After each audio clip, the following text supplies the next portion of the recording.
Hi, this is Bryan Hixson, Neuroscience Director for the Brain Performance Center, and I'm going to give you a little bit of insight to where in our kids, when we get these emotional reactions, where it comes from, when we get these rage reactions, when things like consequences and rewards don't work, when they react in such an emotional, aggressive way that you just sit there and think, where in the world did that come from? And so I want to give you a little bit of an idea from a physiology standpoint where this comes from and kind of how we address that a little bit from the physiology, which really kind of unlocks the brain for a lot of therapeutic strategies to work, for cognitive behavioral therapy to work and stuff. But there's some physiology sometimes we have to lay the foundation first in order to get that person into a place where these other strategies start working. So first thing to know is there's basically two main structures to the brain. There's a lot more than that, but if I had to break it down into just two main structures, we would have the cortex, which is the outside layer, all up through here. This is the 1 inch or so underneath the skull, and this is all the logical processing that happens in the brain. Everything you've learned in life so far is in here. It's made connections in here between these neurons, and this is where your problem solving is, your executive function, kind of that lens at which you see life through based on your own experiences. The important thing to know is that it's all logical to the best of its nature that it can be at that point in your life. And it's very rational, but it's also very goal-oriented. It will actually sacrifice things today to obtain things tomorrow. The goal of the cortex is to thrive in the future. How can I thrive? And then we have the middle of the brain, this structure here called the limbic system. Now the limbic system is very different. It's based on really three things. The first thing is that there's no logic. There's not 1 ounce of logic in that limbic system at all. It's based on how I feel. So feeling becomes the most important. How I feel is how you process in your limbic system. And the third one is it's based on worst case scenario. So again, this is our survival emotions. This is going to worst case scenario to prepare ourselves for something to happen. Now, that limbic system works great in a situation like a fire coming into your house, where you wake up in the middle of the night and there's a fire. We want to throw logic out the door. Logic would say, get all your valuables, get everything, all these things. If the fire is already coming into the house, we want to stop logic, just react based on how we feel, that fear, that anger, that rage, yelling at everybody, get out of the house would be good in that situation. And going to worst case scenario that we think this house is going to burn, we're just trying to survive. That is a great time for that limbic system. However, the limbic system is always processing. It's always processing how we feel about something, and then our cortex is usually trying to correct that. Okay, so let me give you a quick example here. If you are on an airplane and there's a little bit of turbulence, your limbic system's going to say, I feel like I'm out of control. I feel like this plane could go down. I feel horrible about this situation, and I start to panic. And then the cortex should jump in and push back against those feelings and say, wait a minute, you've flown 30 times before, you've had turbulence, and nothing bad's ever happened. So your past experiences, your logical experiences, don't match how you're feeling. And I've heard that statistically, air travel is the safest form of travel, probably more than a car. So logically, the cortex then pushes back against that and hopefully will squash that thought. And you feel like you're getting worked up, and then you kind of calm down, right? So again, always feeling versus higher level logical thinking.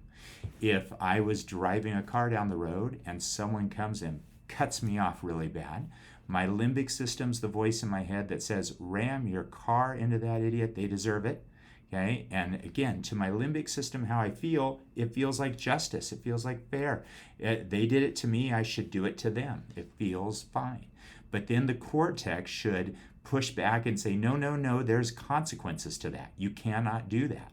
And you really don't want to hurt someone or end up killing someone for just cutting you off. That might be overreacting.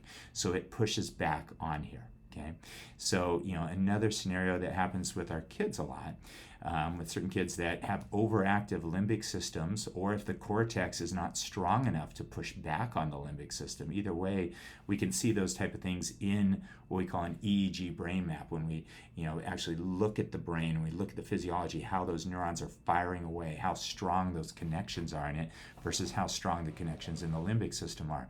But if someone has a lot of strong connections in the limbic system, then what happens is, say you raise your voice and yell at your kid. It's the third time I've told you, put the iPad down and come to dinner. Okay, so we just barely raise our voice and say it in kind of a mean, kind of a mad demeanor. And the child processes that at first through the limbic system, and the limbic system says, Mom hates me. Okay, now realize the limbic system does not take into consideration anything you've ever done for that child, and all those things that you've done in the past. It doesn't care. It is just processing how I feel right now. This little bit of time, she just raised her voice at me, she's yelling at me, Mom hates me. Okay, and then that should go right up to the cortex, and the cortex should correct that. And the cortex should say, wait a minute, Mom doesn't hate me. She's given up her whole life for me. She does everything for me. I know that's not true. Maybe Mom's in a bad mood. Maybe I did something wrong. What would be the best way for me to respond to Mom to get her to calm down? Right? And that's what we want. We want this to look at the long term, the overall perspective, the logical perspective, and say the right thing to be able to obtain what that cortex wants in the future. What's its goal is to have Mom calm down and everything be good. So this should push back against that. However, if this is not strong enough and not able to produce the right neurons firing away, those neurons firing away to make it nice and strong, and we process it through Mom hates me, and it goes up here and this is too slow to correct it, then what we get is a response based on our limbic system. Now again, the limbic system, there's no logic, so we get this emotional response, as if someone was attacking me, this, fine, yelling back, all this stuff, and we're sitting here thinking, where did that come from? That came from the limbic system. It's like kind of poking a wild animal, and they just respond in this huge over-emotional thing. The problem with the limbic system is it can't think before it processes. If we go straight from how I feel to reacting, I can't think about any consequences. If I'm doing that and I'm on the road, I run my car into that person that just cut me off. If someone bumps me on the shoulder and I'm in my limbic system, I fight them back. It's basically how I feel, which we don't want to live in. There's no rules in that type of situation. So if you see your kids not responding to a consequence at all, not responding, no matter how much you put those up, they still don't respond to it, or even rewards they don't respond to. That's usually because they're reacting out of their limbic system, and the cortex usually has some slowing in it. There's not enough neurons to fire away, or there can be some other things where it's overactive and it's actually instigating the limbic system.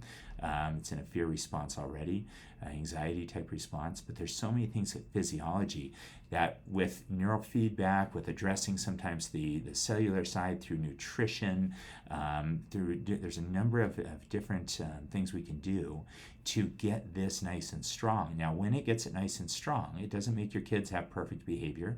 What it does is it allows the brain to be in a place where those therapeutic strategies can work. It allows it to be able to process things like cognitive behavioral therapy, to be able to think before we react.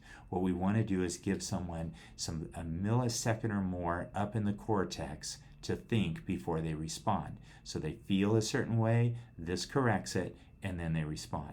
And we need that little bit of time up here for therapy to work. Because if you're going right from your limbic system right to a reaction, any amount of therapy you have is going to be out the door because it's not even processing up here. So this is where therapy works with things like neurofeedback. We change the physiology, get the physiology working well. That buys them a little bit of time to think before they react. And then the therapy gives them the strategy of when I feel this way, how to think, how to process that in the cortex in a rational way. So again, if you see your kids having such an emotional reaction, aggressive reaction, if you see, two kids that are just playing and then all of a sudden someone triggers one of them and then they start to fight and they start to get aggressive and yell, or they attack their mom and they're saying they're hitting their mom, that is the limbic system doing that. And the problem is you cannot reason with someone's limbic system. When they're in their limbic system, that is all emotion and no logic. It's based on how I feel. And I feel like you hurt me, so I'm going to hurt you back. And that's what this process is. Again, we need to calm this down. We need to strengthen this and give these kids room to be able to use the part of their brain that can think through a strategy. They can learn from consequences. They can learn from rewards. The cortex always wants a reward. It always wants to avoid consequences. But when you're in the limbic system, it doesn't.